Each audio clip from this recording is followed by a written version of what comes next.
Hola, hoy en Desde el Diván Sin Tabús estamos con Rebeca Bianchi. Ella es española y una mujer que ha dedicado su vida a la gestión de proyectos sociales. Tiene pues experiencia de más de 15 años, tanto en España como en Ecuador. Bienvenida, Rebe. Hola Sol, muchas gracias y a todos los que te ven. Muchas gracias por este espacio para poder conversar. Es muy importante poder contar con tu experiencia, tenerte para nosotros acá en este espacio es muy grato y me gustaría empezar con algo básico, pero muy importante en tu historia. ¿Qué te hizo venir de España a Ecuador? Bueno, creo que en esa historia nos vamos a atrasar un poco en el tiempo. En el 2006 mi madre muere de cáncer, cáncer de mama, y ahí comienza una época de mi vida donde yo siempre he corrido mucho. No quería ver lo que pasaba y corría. Y en el 2007 una amiga mía vive en Malasia y yo me voy a viajar así como me voy a Malasia, vamos a mochilear y ahí conozco a una ecuatoriana que vivía allá, que era amiga de una amiga mía. Entonces, nada, nos conocimos y en el 2013 esta chica aparece con en Facebook donde dice que están buscando a alguien para una fundación. Justo era la época que España estaba mal, yo había terminado la carrera, no encontraba nada, que como siempre quería seguir huyendo de todo lo que no quería ver, entonces decidí venirme a Ecuador. Dije, Dani, yo me voy. Y ahí fue la oportunidad que me trajo a este país sin yo pensarlo nunca. En mi mente estaba Ecuador. Había estado en Nicaragua por otros temas también de cooperación, pero no tenía como objetivo. Siempre quise vivir en Latinoamérica, no sé, había algo que me llamaba desde muy niña y el deseo se cumplió. Pienso en dos cosas, Rebe, como muy importantes de lo que mencionas. Muchas veces, quizás en nuestro rol inconsciente de querer juzgar, vemos la huida como algo malo. Pero pues desde el otro lado, quizás un poco más psicológico, veo que esa huida te salvó y te llevó a vivir y a vivir Sí. otras cosas.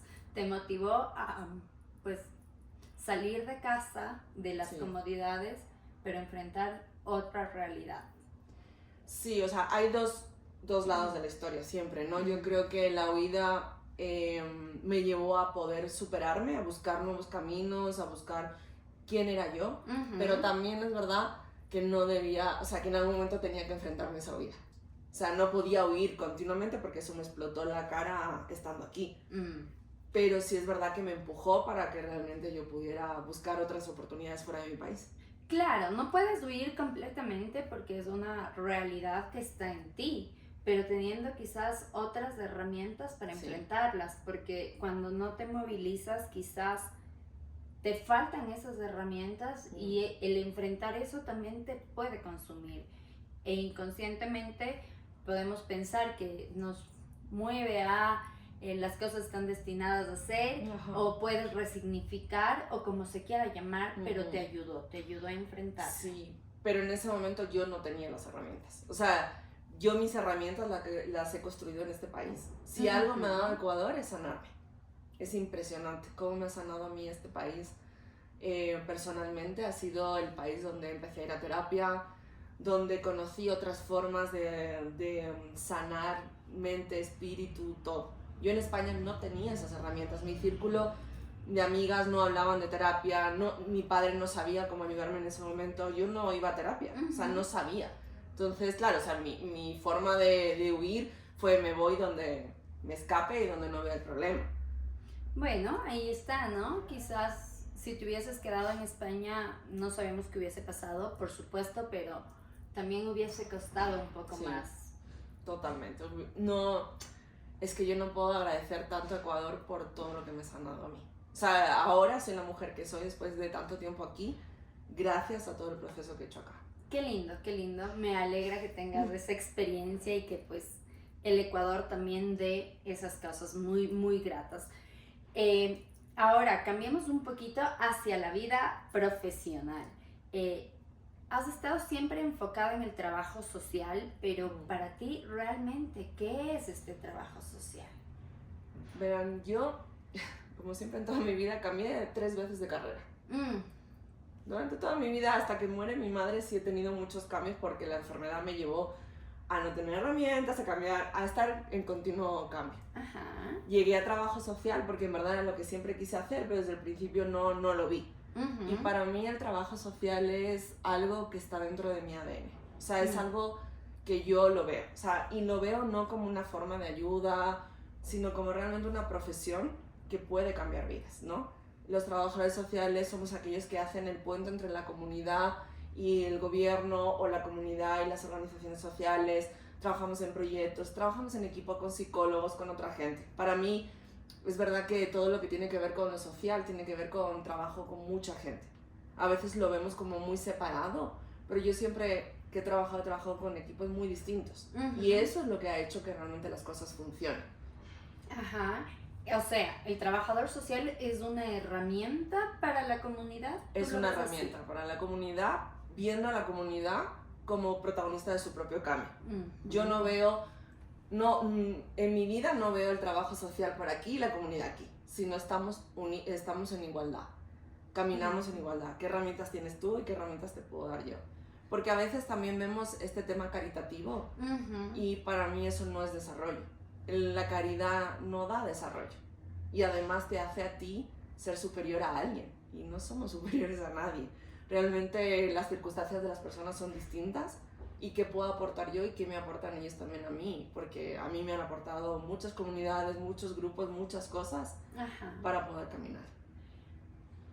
Qué importante es esto que mencionas, justo el nombre de tu podcast. Hay cosas que son realmente importantes, ¿no? Como esto que mencionas, bueno, yo tengo quizás un conocimiento formal, pero el momento de aplicarlo a la sociedad y a las necesidades de cada grupo o entorno que vas a emplear, tienes que sumergirte en esa realidad, tienes que compartir con ellos y ver lo que ellos realmente necesitan. ¿Cómo puedes ahí despojarte de eso? Porque vemos muchos grupos sociales, políticos de ayuda, gestores, pero que van con esa visión de yo creo que lo que tú necesitas es esto. Es que estamos equivocados en eso, porque primero hay que saber escuchar. Para mí creo que uno de los grandes puntos es la escucha. Si tú no escuchas, vas a fracasar, pero no solo con temas sociales, con la vida en sí. Tienes que escuchar a tus amigos, para poder entender a tu pareja, a tus padres, hermanos, todo. Tienes que escuchar. La escucha activa, ¿no? Porque puedes escuchar mientras tu mente está tocando cualquier cosa. Pero si haces una escucha activa mirando a la otra persona y diciendo, ok, te estoy escuchando, hay una retroalimentación en la que tú te vas a dar cuenta. Yo cuando estaba en la fundación, una de las cosas que yo siempre les decía al voluntariado era, o sea, aquí venimos a aprender. Así es. O sea, empiecen a quitarse todos los tabúes, todos los juicios que ustedes tengan y ábranse a aprender. O sea, porque yo he aprendido mucho en el camino, o sea, estando en un comedor, en la lucha de los pobres, viendo gente cómo realmente trabaja y cómo también la comunidad se une para poder trabajar con ellos mismos.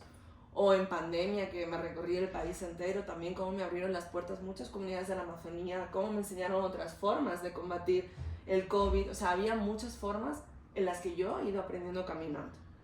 Pero que tienes que tener como esa apertura, ¿no? Porque no es que te imponen o vas a porque hay mucha creencia, quizás nos cuesta a nosotros sumergirnos, ¿no? En una comunidad indígena y hay esa visión de te imponen a que vivas como ellos. ¿Es así? ¿Tú sientes que es así? ¿O te dan un poco la apertura de prueba, mira y si te sirve está y si no, bueno? O sea, yo creo que hay que respetar la comunidad, o sea, al final ellos viven ahí, yo soy una extranjera que está entrando. ¿Dónde está el límite también de ciertos derechos? ¿Dónde está el límite? Pero para eso se trabaja con la comunidad.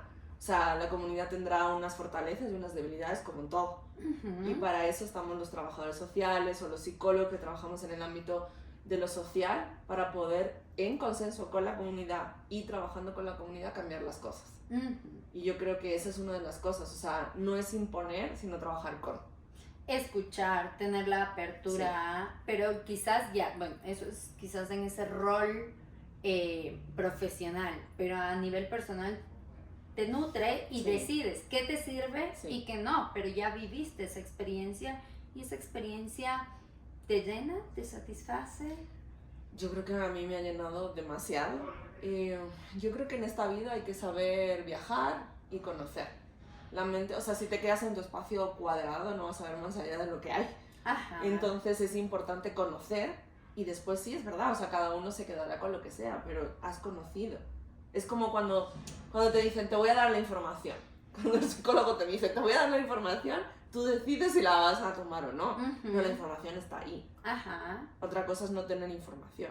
Yo creo que la información es lo más importante. O sea, información para la elección, no información para la imposición. Pero Ajá. informar para poder saber y elegir, creo que es lo más importante. Como tener la apertura, Uh-huh. yo lo escucho como esta importancia de abrirte a una Sí. posibilidad. Puede ser Totalmente. que sí, puede ser que no. Sí. Sí. Y Totalmente. creo que eso es importantísimo, incluso pensando en ti y en tu historia, porque no debió ser fácil venir de España a sumergirte a otra cultura, que quizás sí hablamos del mismo idioma, pero con otros modismos, a otro tipo de alimentación, y sin esa apertura hubiese costado más. O sea, siempre he sido bien abierta, tengo que decir, o sea, soy una persona inquieta a nivel que me encanta conocer, me encanta compartir, pero es verdad que cuando llegué tuve un choque brutal, primero porque ahora estoy mucho más dulce. Cuando llegué los españoles somos muy directos. Entonces, claro, las familias, la gente me decía, es que eres muy borde o muy agresiva, y no era eso, sino es mi forma de hablar. Ahora he modulado mucho y ahora estoy mucho más tranquila, pero claro, el choque cultural sí te da. Sí. O sea, es fuerte, pero yo entendía que yo tenía que estar, o sea, que no cambiar mi forma de ser, pero sí ciertas cosas para acomodarse. Y eso también es importante. Cuando migas, mucha gente se cierra en lo suyo. Yo tenía amigos españoles que solo andaban con españoles. Yo no. Yo andaba con gente ecuatoriana o con otro tipo de gente. Como que yo intentaba sumergirme. Es verdad que tuve una suerte impresionante porque tuve un grupo de gente en Ecuador que siempre me ha acogido y siempre he estado ahí. Y tuve mucha suerte en eso. Pero el cerrarte también en solo ando con españoles porque es mi comunidad, no te va a hacer vivir la experiencia. Ajá, ok, bueno, la importancia del entorno y de generar lazos sociales. ¿Tú crees que generar lazos sociales nos puede llevar a ser más empáticos? A ver, yo creo que los lazos sociales son importantes, pero en todos lados. O sea, hoy en día vivimos en un mundo muy individual y hemos perdido mucho la comunidad. Yo creo que la comunidad te salva mucho. O sea, si no tienes una red de apoyo, es muy difícil, pero para todo. O sea, si yo estoy triste, necesito una red de apoyo que esté conmigo. Necesito gente que me pueda acompañar en ciertos procesos. Y hoy en día esto es bien complejo. Yo, como soy hija única, creo que siempre he buscado redes de apoyo. Ha sido como ves, he sobrevivido toda mi vida. Entonces he ido buscando cómo generar esas redes de apoyo. Y esa red de apoyo que no siempre tú tengas que hacer un llamado a estoy mal, ven, es válido, sí, pero también que a veces puede haber cosas que quizás tú no ves. Sí. Vemos muchas personas que con depresión o con ansiedad, que lo hablábamos tras cámaras, pueden aislarse y no se dan cuenta porque están tan sumergidos en la emoción que no es necesariamente lo que buscan o lo que quieren. Pero si tu entorno ya ve estas señales y ya te conocen un poco más, buscan formas para sacarte de esto. Totalmente, y además yo he tenido mucha suerte en ese camino. En España tengo mi red de apoyo de amigas que han estado en los momentos más difíciles de mi vida. Mi padre murió estando yo acá en Ecuador y me tocó viajar y en el viaje se murió y yo llegué a España, todavía no sabía. Y recuerdo perfectamente a mi amiga Sara, se había saltado el cordón de la Guardia Civil porque ella quería ser la primera en cogerme y decirme, oye, estamos aquí. Entonces he tenido tanta suerte en mi vida de tener esas redes de apoyo que aquí en Ecuador igual. He tenido una suerte enorme de poder tener gente que me ha sacado, me ha dicho, oye, por este camino no. O a veces también es válido escuchar y no juzgar, o sea, y no poder decir nada. A veces también, ¿no? Exacto. Quizás como amiga que te digan, bueno, mira, Ecuador es un país que no sé, no tenga muchas posibilidades en comparación a Europa o España, pero si es lo que quieres, dale, acá estoy para lo que pase, y cuando tengas que volver a España, lastimosamente se nos va a regresa a España, pero sabes que ahí van a seguir tus amigos. Sí, además cuando llegué, primeras navidades ven a mi casa para que no esté sola, hagamos esto, como esa red de apoyo de familia. Es la familia que uno va escogiendo en la vida. O sea, a uno le toca la familia de sangre, pero uno escoge cuál es la segunda familia que tú tienes. Yo he escogido una familia hermosa que tengo a mi lado, que la fui escogiendo poco a poco en el camino. Entonces, para mí, sobre todo yo creo que hay que vivir en comunidad. O sea, yo no concibo la vida en aislamiento. O sea, no puedo. Pero ¿sientes que en la época actual en la que vivimos hay una desconexión con lo social? Sí. A ver, es que primero hemos empezado después también de la pandemia a vivir muy para adentro.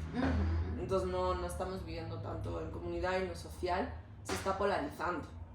Hay una polarización a nivel mundial, no solo aquí en Ecuador, sino a nivel mundial. Entonces, la empatía de poder ver a la otra persona es muy difícil poder explicar eso a la gente. Hay una autora que se llama Brené Brown, que es buenísima, que habla de los dones de la imperfección y les recomiendo que lean el libro. Habla mucho de la empatía, de trabajar no como te entiendo, sino estoy contigo. Y eso se está rompiendo. O sea, yo cada vez veo más odio hacia la gente. No entiendo el odio que estamos viviendo en este mundo. O sea, para mí no tiene ningún sentido. Y creo que hay que empezar a trabajar desde pequeños. La dificultad, yo siento mucho, ¿no? Cuando vemos el tema de como persona tengo que ser más agresiva para defenderme. Sí. No entiendo qué pasa o si lastimosamente los movimientos históricos nos han llevado a, pero eso genera esa desconexión para ti, yo tengo que defenderme porque si no, no sobrevivo. Verás, yo les voy a contar algo. Yo nunca he sido una persona que exprese mucho su vulnerabilidad. ¿Por qué? Porque desde pequeña he tenido que estar lidiando con muchas cosas en mi vida. Entonces, claro, a mí eso me explotó en algún momento en la cara. Me explotó. O sea, llegó un momento en que yo me sentía súper desconectada conmigo y con los demás. O sea, era como yo soy la fuerte, yo siempre estoy para todo el mundo, yo nunca lloro, yo puedo, vamos, para adelante. Y a mí eso me explotó en algún momento.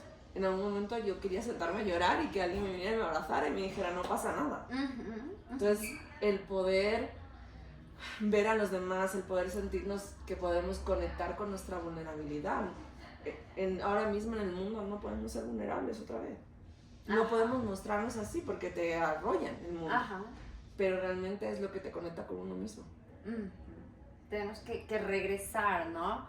Como también pienso un poco este tema del avance tecnológico, de ver a adolescentes que están desconectados pero se creen conectados con su entorno, también nos empuja a ese aislamiento social. Sí, además, o sea, para mí yo creo que hay una herramienta que es el voluntariado que a mí creo que me ha ayudado a mí y a mucha gente. Y es verdad que el voluntariado te da como, primero te hace conocer otros contextos y segundo te da una misión de vida. Y eso creo que es súper importante para los adolescentes. Nosotros intentamos que no estén con los celulares, que estén conectados con lo que están haciendo. En ese momento trabajamos con niños con cáncer, pero también he estado en el terremoto, he estado en algunos sitios donde lo importante es conectar con el momento. Y sí siento que eso ha cambiado vidas. Sí siento, aunque sean 20, pero no, ha cambiado muchas más, pero ha cambiado vidas. ¿Por qué? Porque te conectas con la otra persona y empiezas a ver otras cosas. Esto que mencionas me parece tan importante. Unos días atrás tuve una entrevista en un medio de comunicación justo por la agresión que pasa en los colegios, ¿no? Vimos varios casos muy sonados en Quito sobre ese tema y claro, la pregunta del periodista era ¿qué hacer? O las medidas que toma el ministerio son suficientes y claro, yo sin escucharte decía no son suficientes porque hay que buscar un plan integral, ¿no? que los chicos estén ocupados, que la familia se involucre en la situación, en el problema, porque lastimosamente esto ya es un problema, pero también recomendaba quizás actividades para la tarde, porque los chicos no tienen que hacer. Exacto. Pero ahora que tú mencionas el voluntariado, es otra opción increíble, porque pueden conectar y pueden vivir otras experiencias, ¿no? Sí, yo creo que lo que está pasando en Ecuador es como el aislamiento de todo. O sea, por supuesto el Ministerio de Educación tiene un papel importante porque es quien rige la política pública. Las escuelas tienen su papel. Maestros que están con un burnout hasta aquí, que no pueden más. ¿Quién les ayuda también a ellos? Ya están cansados, desmotivados. Pero hay más vida después de la escuela. Entonces, ¿cómo hacemos que la comunidad se involucre también ahí? O sea, ¿cómo hacemos que los padres vuelvan a la escuela, estén con ellos, los niños puedan tener otras actividades? Y es un volver a abrir las escuelas a la comunidad. Yo creo que se ha cerrado mucho. Estamos en un tiempo muy difícil, no lo vamos a decir que no. Tenemos mucha violencia dentro y fuera de la escuela, pero hay que buscar otras vías. Yo creo que si estas vías no han funcionado, busquemos otras, pero no nos podemos quedar sentados esperando a que caiga la solución del cielo.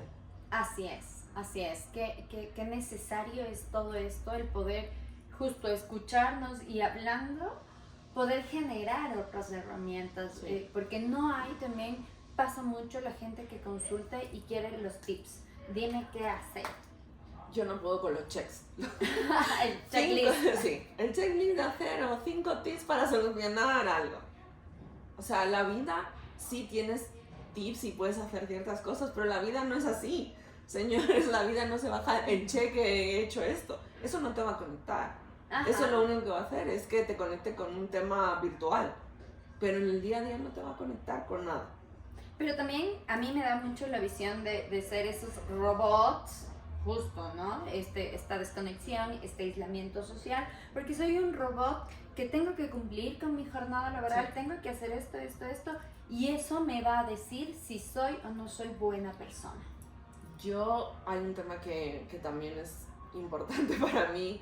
Yo dejé mi trabajo porque llegué a quemarme demasiado, pero yo estaba uniendo mi ser, mi valía con mi productividad.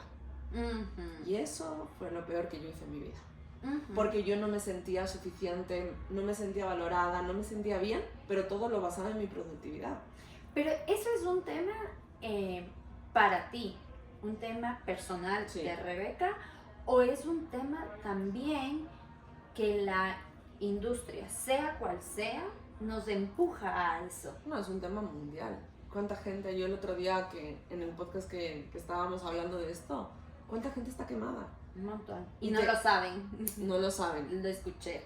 Les recomiendo ese capítulo. Teníamos un 30% de gente, médicos quemados, que son quien salvan vidas. Son un montón de gente. Y realmente Rebeca no es solo una profesional. Las áreas de mi vida, también en ese capítulo hablamos de la rueda de la vida, ¿no? Esa rueda donde tú pintas el trabajo, pero mis áreas de diversión, pareja, estaban totalmente de cero. Entonces, claro, yo estaba quemada hasta no poder más y lo otro no tenía nada. Cuando yo dejo mi trabajo porque exploto y ya no puedo más, me doy cuenta que no tengo unos pilares que me sostengan. Pero que no podías, o ese momento no te puedes dar cuenta porque justo estás dando más peso a un lado de la balanza. En este caso sería el lado del trabajo. Claro, porque me enseñaron que tengo que ser productiva. Que si no soy productiva, o sea, si yo no estoy haciendo productividad, no soy persona casi. Pero es durísimo porque también la sociedad actual nos empuja a eso. Como, dime qué puesto ocupas, dime qué haces para ver quién eres y cómo estás en una posición de vida, ¿no? Ni siquiera solo social o económica, sino en una posición de vida. Y pues tengo que tener 3, 4 trabajos. Hablábamos también tras cámaras en el tema de migración, pero también en los países chiquitos estamos caminando a eso, porque ya no se pueden mantener los mismos estándares de vida y es gravísimo. Y no tienes tiempo libre. Qué importante es el tiempo libre para la salud mental, de verdad. O sea, qué importante es el poder tener deporte, el poder El otro día también hablaba y decía poder estar en mi sofá pensando en la nada. No en el celular, sino dejar que mi mente descanse. Y eso ha sido algo que a mí me ha costado mucho. Ajá. Me haces pensar justo también en muchas madres que tienen la agenda de los niños a tope para que no se aburra, para que justo no entre en temas de pandillas o situaciones complejas o no consume alcohol, y le tengo, sale del colegio y va a extracurricular y va a la natación y va al piano y la música y todo está ahí, pero ¿en qué momento ese niño se puede pensar o cuando tenga una crisis con su grupo social, con sus amigos o con su futura pareja, va a poder pensar? Primero tenemos a mujeres, también las pobres quemadas hasta más no poder, porque son las que llevan la carga de la casa. Todavía estamos muy lejos de que haya una paridad real. Segundo, tenemos niños sin parar. Y eso también lleva a que muchas veces el niño no quiere hacer eso, pero está obligado a hacerlo. Entonces, claro, o sea, si uno no aprende a aburrirse, sin el celular, vuelvo a decir lo mismo, a aburrirse, a pensar en la vida, no llegan las ideas. Yo pensaba en Einstein, cuando estaba sentado y le cae la manzana, o sea, si Einstein tuviera celular, tal vez no estaba ahí, pero él estaba sentado y le cayó una manzana y le vino la idea. Entonces, claro, o sea, mentes críticas, donde ya no tenemos mentes críticas, ya no sabemos qué está bien y qué está mal. Entonces, claro, si no enseñamos a los niños a pensar sin tener un celular de por medio, sabemos que las redes sociales tienen su lado bueno y su lado malo, porque también hay mucha información que es buena. Pero también tenemos que aprender a pensar críticamente. Pero no es lo único. Y claro, también mencionas este tema de las madres, ¿no? Que quizás inconscientemente, no a modo de juzgar, sino porque es la realidad que tienen que vivir. Bueno, no puedo yo sentarme en la tarde a hacer las tareas con mi hijo porque el tiempo no me da, porque necesito sobrevivir, subsistir. Entonces también lo pongo acá, lo pongo allá. Y lastimosamente es una pena que pues la comunidad misma, la sociedad nos empuje a vivir esta realidad. Y aparte, ahí está la escuela en las tardes. ¿Por qué no abrir la escuela de nuevo a ciertas cosas que no sean actividades, sino otro tipo de actividad? ¿Dónde está la comunidad? O sea, yo decía que hace poco que me invitaban a la asamblea, decía, hay un montón de espacios comunitarios olvidados, que están ahí y que nadie hace nada con ellos. Y hay unos chicos en Cochabamba que son unos chicos que están haciendo universidad y hacen todos los veranos un vacacional para los niños del barrio. ¡Qué lindo! No cobran nada, lo hacen por los niños, levantan donaciones y hacen un espacio comunitario para los niños para que las madres puedan seguir trabajando. Entonces, ves ciertas cosas que se están haciendo y que se pueden hacer, pero para eso tienes que salir de tu individualismo para mirar qué necesidad tiene tu barrio para poder conectarte con él. Y me encanta el término que tú mencionas porque es salir del individualismo y no es necesariamente salir de la burbuja, porque creemos que solo entornos que están en una burbuja les ocurre esto. No, a nivel de todo. Yo creo que esto es clase social, económica, da igual, o sea, hay de todo. De todo. Porque la vida nos está llevando a estar encerrados. Y en Ecuador aún más, ¿no? Porque, por desgracia, la violencia que vivimos afuera nos hace que cada vez estemos más encerrados. Pero también hay que buscar otras formas. O sea, yo no soy de las personas que me cruce de brazos y diga, ay, Dios mío, la violencia está aquí. Algo habrá que hacer. Claro. Cada uno en su nivel de responsabilidad. Porque claro, se pensaría como, bueno, no salgo, o tristemente he escuchado justo hace poco a muchas personas de la costa ecuatoriana que dicen, bueno, a partir de las 7, 8 de la noche ya se acabó el día y no puedo movilizarme. Pero quizás estamos justo más bien cayendo en esa complicidad sin querer de que ganen terreno las bandas. Yo tengo una amiga en Manta, bueno, en San Mateo, que han puesto un barco, que es un tema social. Ahí vayan a verle a Shana, que está en un barco en San Mateo, y han trabajado tanto con la comunidad, pero tanto, y están haciendo obras de teatro de noche, porque han hecho un espacio en la playa para poder presentar obras. ¡Ay, qué lindo! Están trabajando con adolescentes de San Mateo que están en procesos de migración, procesos de drogas, en temas de batucadas, arte. Entonces, hay pequeñas cosas que se hacen a nivel de Ecuador, pero claro, no se conoce. Entonces, pero también esas pequeñas cosas son las que cambian el mundo. Ajá, es verdad, es importantísimo. Y acá me lleva a otra pregunta que me parece muy importante, ¿no? Al ser extranjera en un país que te era ajeno, necesitaste tú generar esa comunidad que te sirva de soporte. ¿Fue fácil? ¿Costó mucho? A ver, yo no me costó tanto, pero por mi forma de ser, creo. Ajá. O sea, porque soy una persona que... Mi padre era militar, entonces durante mucho tiempo he cambiado de ciudad y de colegio siempre, entonces siempre he sido la nueva. Entonces, Ajá. mi forma de ser es, hola, ¿qué tal? Me llamo Rebeca. Ajá. Aquí estoy. Entonces, he estado mucho. Pero, sin embargo, tengo amigas que han migrado ahora de Ecuador, bueno, están en Estados Unidos o en España, que les ha costado bastante. Ajá. Porque, a ver, también es difícil a la edad. Ajá. O sea, no es lo mismo unos 20, unos 30 que ahora unos 40. Yo a los 40 ya no soy tan abierta, tal vez. O sea, ya selecciono muy bien con quién Ajá. estoy, con quién no. Pero sí es importante y a veces cuesta. También es verdad que en Ecuador, al ser extranjera, siempre te miran mucho mejor. Cosa que me daba mucha rabia a mí. Ajá. Porque como que el ecuatoriano no se daba la importancia. Ajá. Es como tú eres española, casi que sabes todo. Y si soy una analfabeta. Ajá. Pero por ser española ya era como... Como esa idealización de lo extranjero es bueno, lo que no está acá es Exacto. mejor. Sí. Pero también no pudiendo ver que todos los países tienen cosas buenas Totalmente. y cosas malas. Todos los países tienen profesionales y no profesionales, Sí. y un montón de situaciones. Esa comunidad que ahora tienes te ayuda, te ha servido quizás para enfrentar cuando decías, bueno, tuve una situación en donde me cayó todo de golpe, tenía que enfrentarlo porque no podía seguir huyendo de una realidad que estaba ahí. Esa comunidad fue un soporte, Sí. te hizo más llevaderas las cosas. Sí, o sea, yo creo que sin esa comunidad no hubiera salido adelante. O sea, para mí hay espacios de soledad porque uno tiene que tener espacios de soledad. Un espacio donde uno se mire, se patalee, llore, todo.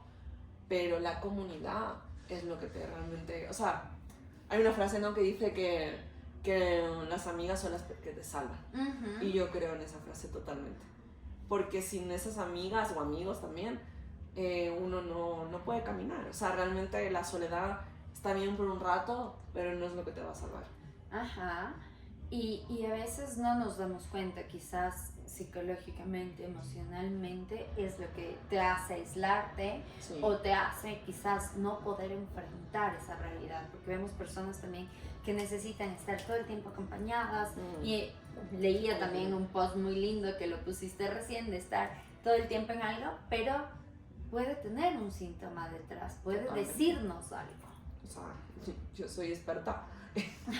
Soy experta en huir, soy experta en workaholic para no ver la realidad. He sido experta durante 40 años de mi vida. O sea, Ajá. he sido muy experta en enmascarar muchas cosas para no hablar de ellas. Ajá. Y eso ha sido muy fuerte para mí. Me parece muy grato y en verdad agradezco que lo hables así, como no hay un mito, no hay un tabú al decirlo, me pasó, no me hace Sí. ni más ni menos.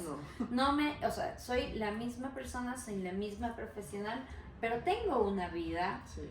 que no tengo todas las herramientas. Y no es casual que yo me dedique al trabajo social. Ajá. Que le amo todo, pero salvadora por naturaleza. Ajá. No solo del trabajo, sino de mis parejas, de mis amigos, todo eso.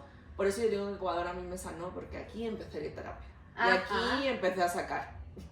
Y A claro, darte cuenta, ¿no? Sí. Como a despertar porque esto nos pasa a todos por ser personas. Sí. Pero no nos detenemos a pensar qué rol estoy cumpliendo. O sea, el ser humano no vive aislado, vive en comunidad, es Sí. nuestra raíz, nuestra pues forma de ser, pero no sabemos porque creemos que todo es muy manejable, muy llevadero, y la terapia te permitió a ti darte cuenta Sí. qué rol estabas ocupando. O sea, la terapia a mí me salvó la vida, básicamente porque me ayudó un poco a entender, primero, a pasar un duelo que yo no había pasado. O sea, hablar de mi duelo. Estaba congelado.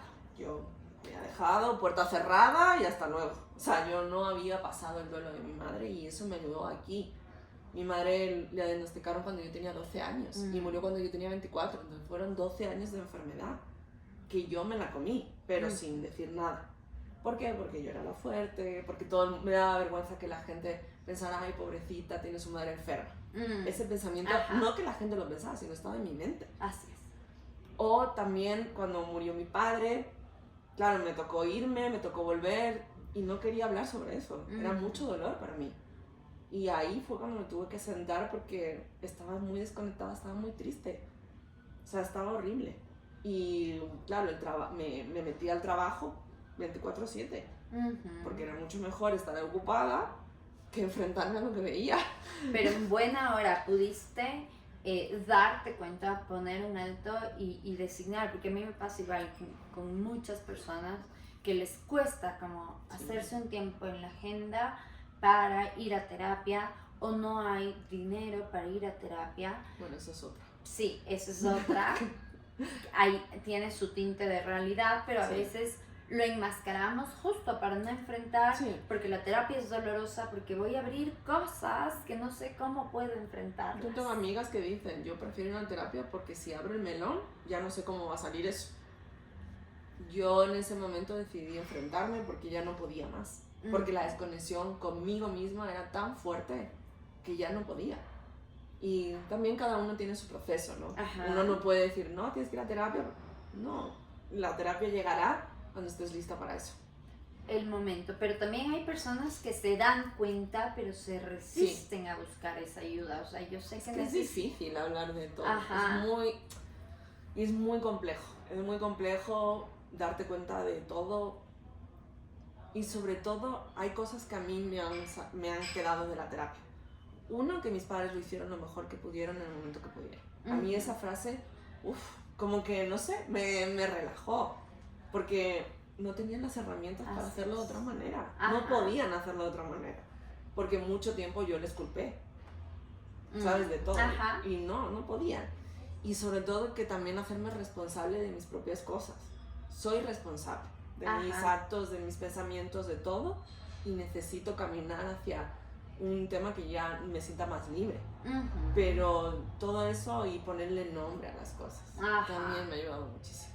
Pero es importante porque quizás, insisto hay muchas corrientes nuevas que te llevan y te dicen, a ver, esto es esto, haz esto, ¿no? Y no funciona así, como el tiempo de cada persona es diferente, el inconsciente que te lleva o te va dando herramientas, pero la terapia también tiene esto, y para mí es muy importante mencionarlo, que el rol de nosotros los psicólogos es justo acompañar en ese proceso. No te vamos a decir, haz esto y vas a estar mejor, porque no sé qué es lo mejor para ti, pero sí voy a estar contigo en este proceso para que no te sientas solo, para que ideas que pueden estarte pues haciendo sentir mal, menoscabando, puedas sacarlas y ver qué hacemos con eso. Sí, además es importante también decirlo, o sea, no con todos los psicólogos haces clic, tienes que buscar un psicólogo que te acompañe. Para mí ha sido un tema súper importante. Yo he hecho otro tipo de terapias, pero el psicólogo siempre ha estado ahí. O sea, yo soy muy holística, o sea, hago muchas cosas, pero el psicólogo siempre ha estado ahí. Está bien, o sea, quizás algunos colegas me van a colgar después de escuchar esto, pero creo que es necesario, que puede ser un ayudante coterapéutico, porque así como el deporte es necesario, como una alimentación sana, el descanso es fundamental para el cuerpo, pero quizás también te ayuda a entender o a sostener estas terapias alternativas que no van a suplir, porque pues los psicólogos tenemos una formación más rigurosa, pero que ayuda. Sí, y además es que a mí me ha ayudado un montón, o sea, me ha ayudado a ponerle nombre, a hacer ciertas técnicas, porque justo te hablaba que soy súper ansiosa, la ansiedad, porque claro, tal vez en mi adolescencia no pude controlar ciertas cosas y esa ansiedad me lleva al control. Y hace poco una terapeuta me sentaba y me decía, a ver, ponle nombre a tu ansiedad, háblale, ¿sabes? Y eso también me ha ayudado un montón, y pensar que mis pensamientos no soy yo. Esa es otra de las cosas que me ha hecho cambiar. O sea, lo que pasa en mi mente no quiere decir que sea yo. Claro. Porque claro, mi mente me ha llevado a mundos muy oscuros. O que es un momento, Sí. es algo situacional, es algo que está pasando, que quizás tú sientes que tu vida es oscura y Sí. no, es este momento por la situación que está pasando y que la pueda pensar qué me llevó a esto y qué puedo hacer para salir de eso. Sí, también decirle a la gente que, fíjate, yo soy trabajadora social, también he pasado por herramientas, psicología, comunidad, trabajo con poblaciones vulnerables y no estoy salvada de no tener estas crisis. Así es. Porque mucha gente me dice, pero tú trabajas en lo social, no. O sea, al final, vuelvo a decir, yo no soy trabajadora social. Ajá. Soy Rebeca con una mochila en esta vida, una historia que me ha tocado sacar, que me ha tocado verla y enfrentarme a ciertas cosas. Ajá, justo viene pues en un tema importantísimo que lo pensé muchas veces, como tu historia personal, cómo has atravesado momentos muy dolorosos como el cáncer de tu mamá. Esto ha contribuido para que en tu vida busques ir más allá, promoviendo justo algo tan importante que el Ecuador no tenía, la ley de cáncer, y trabajarlo activamente. ¿Crees que eso fue una forma de sanar, de pues poner nombre a ese proceso doloroso de tantos años que te tocó vivir? O sea, yo no sabía que iba a venir a trabajar con niños y niñas con cáncer, o sea, salió. Pero las casualidades a veces no existen. No existen y fue una forma de sanar también. Pero yo había vivido el proceso con mi madre, había vivido los hospitales en España. Había vivido una asociación en España, que es la Asociación Española contra el Cáncer, donde hay psicólogos expertos en oncología que atienden a pacientes, donde tienes fisioterapeuta, donde tienes un trabajador social que te dice, oye, estas ayudas, tal. Yo llegué aquí y no había nada de eso. Y yo decía, no, esto no puede ser. Uno entraba al hospital y veías la diferencia del hospital. No podía ser que una mamá tuviera que decidir entre 25 centavos para llegar al hospital a tratar a un niño o comer, porque tiene más niños. O sea, hay unas injusticias y unas cosas que decía, esto no puede ser. Porque yo, aunque mi madre luego murió por la enfermedad, pero tuvo todas las posibilidades del mundo gratis, porque tenía un hospital público que daba la quimioterapia, tenía una asociación que estaba, y yo decía, ¿por qué aquí no? A mí eso creo que es de las cosas que más me impactó. Pero ahí te pregunto, ¿es gratis o es que también como sociedad con nuestros impuestos estamos pagando? Sí, exacto. Yo sí creo en un tema de impuestos para poder tener ciertas cosas. O sea, yo estoy muy dada, yo pago impuestos si hay educación, si hay hospitales. Así es. Ahora, si es impuestos para robar, no, gracias. Pero si realmente yo no tengo ningún problema en pagar impuestos si hay una retribución, porque yo soy hija de una educación pública en España. Mi abuelo era una persona albañil, no era una persona con dinero, no era una persona, sino hemos crecido gracias o he podido llegar a una profesión gracias a una educación pública de calidad. Mi madre tuvo un cáncer y aunque teníamos un seguro privado por las Fuerzas Armadas, nos derivaron a un hospital público porque es lo mejor que había. Así es. Mencionas algo importante, ¿no? No es solo las posibilidades que tengas, sino qué decides hacer con lo que tienes. Sí, totalmente. Hay una cosa que siempre digo, o sea, el privilegio, puedes nacer con un privilegio, nadie te puede juzgar por eso. ¿Qué haces con eso? Es lo importante. Porque puedes nacer o sea, naciste, ya está, o sea, no vamos a criticar, pero ¿qué haces con eso? Porque una cosa es, puedes hacer cosas muy malas o puedes retribuir para que las cosas mejoren. O sea, es así. Yo recuerdo que cuando estaba en el instituto, que era público, que es como el bachillerato aquí. Secundario. En la clase había todo tipo de personas.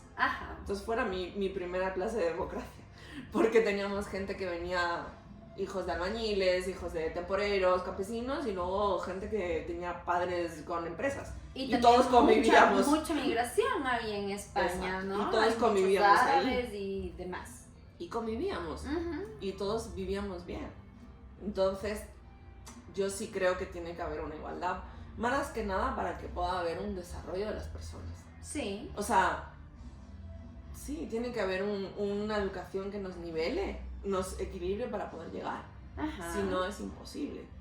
Pero también mencionas esto, ¿no? No es solo a ver, yo puedo pagar X hospital, el mejor, porque tal vez la maquinaria lo tiene el hospital del Estado. Sí. Y puede pagar a estos profesionales que tienen mucha formación y porque el Estado ha podido sostenerlo, porque hay hospitales o hay tecnologías que no pueden sostenerse a nivel social porque no todos podemos pagar para que eso se mantenga. No, y además que la salud no puede ser que yo pueda pagar y tú no. Elitismo. Así es. Porque es vida. O sea, no puede ser que alguien tenga una sentencia de muerte por poder pagar o no. Ajá. A mí eso me parece...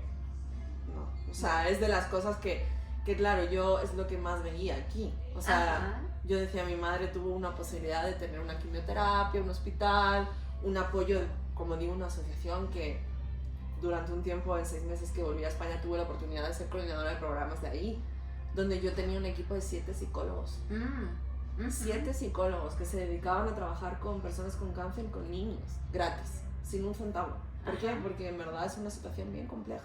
Así es. Aquí acceder a un psicólogo es que te toque la lotería, creo.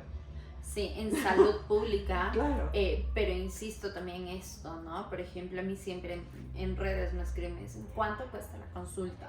Es muy difícil responder esa pregunta. Totalmente.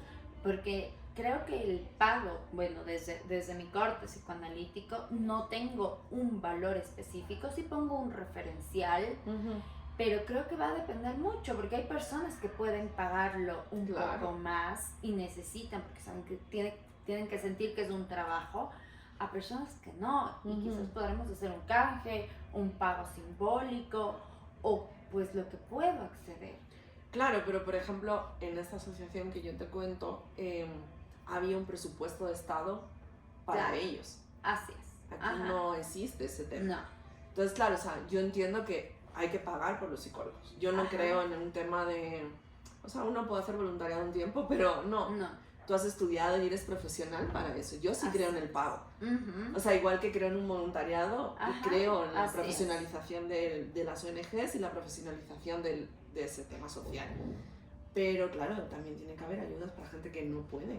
Vivimos en un país donde hay mucha gente que no tiene ni un dólar. Por supuesto. Entonces... Y también, también es promover y quizás el Ecuador pueda contar o nutrirse de estas experiencias e historias, porque nuestra ley de salud mental es muy escueta. Sí. Es terrible. Las personas que la han leído o los que estamos ahí, da pena, lastimosamente. Y lo digo así, siendo muy crítica de una profesión que amo, que también me ha enriquecido muchísimo, pero ver profesionales que no tienen ninguna base científica o ese apoyo real, esa formación constante, profesionales psicólogos que ni siquiera ellos mismos van al psicólogo, y pues no, tendríamos que tener mayor fuerza para que también nos exijan más. O sea, si yo quiero ejercer bien mi profesión, también tienen que exigirme un poco para llegar a esos niveles y esos estándares. Pero creo que es ese llamado, que podamos canalizar una ley mejor para exigir mejor. Y tener claros cuáles son los KPIs, que son los objetivos medibles. Porque claro, uno puede tener una ley, pero luego no. ¿Cuál es el impacto? ¿Sabes? Porque leyes hay muchas. Yo que estuve un tiempo en el municipio, ordenanzas hay un montón. ¿Y cuál se cumple? Entonces, claro, o sea, está muy bien hacer leyes, o sea, es súper bonito. Pero ¿y luego cómo llegamos a territorio con esas leyes? ¿Cómo llegamos hasta ahí? ¿No? Y que realmente se cumplan. Pero ¿tú crees que ahí es nuestro rol como personas, poder, como comunidad, exigir que esas leyes se cumplan? O sea, sobre todo porque tenemos que empezar a entender que realmente los que están haciendo las leyes trabajan para nosotros y no al revés. O sea, yo voto para alguien que el político trabaja para mí, para la ciudadanía. Entonces, el exigir ciertas cosas es importante. Y los profesionales que tenemos esta posibilidad de poder trabajar en territorio. Porque yo creo que también estar en 4 paredes es muy bonito, pero las realidades son muy distintas. Mete tú a Taisha o a la Amazonía, a trabajar allá para poder llevar psicología allá. O sea, hay gente que no ha visto un psicólogo, bueno, no ha visto ni un hospital en su vida, tal vez. Entonces, es súper importante el poder acercar a la población que conozca, que tenga acceso libre a eso. Este mensaje es lindísimo porque me pasa y lo vivo también. Me encanta la consulta privada, pero si no trabajaría en una institución, en la fundación en la que trabajo, no podría. Para mí sería muy enloquecedor el tema de estar sola todo el tiempo, porque Sí. el consultorio es muy solitario, es de tú a tú, el paciente sale y se queda en completo silencio. Ajá. Y pues cuando voy a la institución estoy con los niños, me lanzo al piso y voy con Exacto. otra ropa y puedo cambiar de ambiente. Nosotros cuando teníamos pasantes en la fundación, era impresionante porque a veces eran como, bueno, ¿y cuándo voy a tener sesión psicológica? Y yo me reía, ¿no? Le decía, eso no va a pasar. ¿Sabes? Porque los niños aprenden jugando. Claro. Y no, o sea, al menos que tengas un niño con un problema, los puedes ver, pero el juego, la comunidad con niños, es el aprendizaje mayor que pueden hacer los Así psicólogos. es. Tirarte al suelo, jugar, conocer cómo se relacionan sus grupos de pares.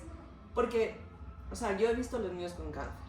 O sea, yo les puedo entender, acompañar, pero, o sea, bueno, entender no, puedo acompañar.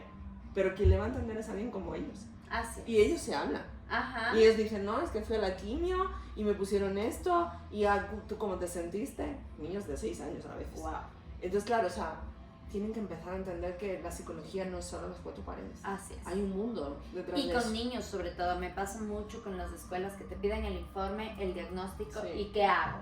Nada, conócelo. Ujú. Justo te comentaba, estoy en una época de muchísimo trabajo porque empiezo clases y los profes, ¿qué hago? La ansiedad igual a tope porque no saben y es nada, yo no voy a ir hasta Claro. que te permitas conocerlo. Ajá. Después de este mes agendamos una reunión y con todas las dudas podemos conversarlo, porque claro, con niños es juego, es Sí. conocerlo, es conversar, es escuchar, incluso con adolescentes aún. Totalmente. Y aparte es otra vez lo mismo. Dame 5 tips para trabajar con el niño. Casi. Y tú así como, no te puedo dar 5 tips de... No, Y después viene el rebote, ¿no? Los tips que me diste no funcionaron, Claro. entonces no.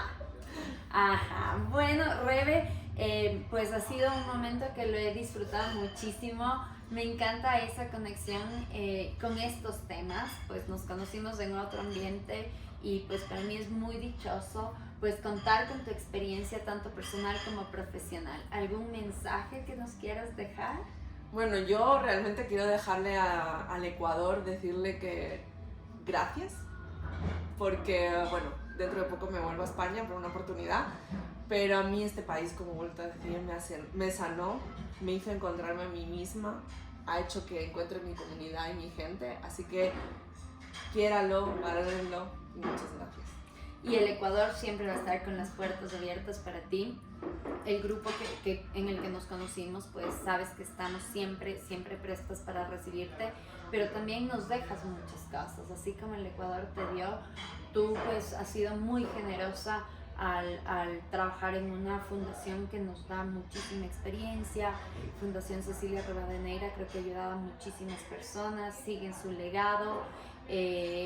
Una ley nos dejas también ya como legado para irlo trabajando y creo que es dar y recibir, así que el Ecuador también te agradece muchísimo y pues siempre van a estar las puertas abiertas para ti. Muchas gracias, Sonia. Un gusto, Rebe.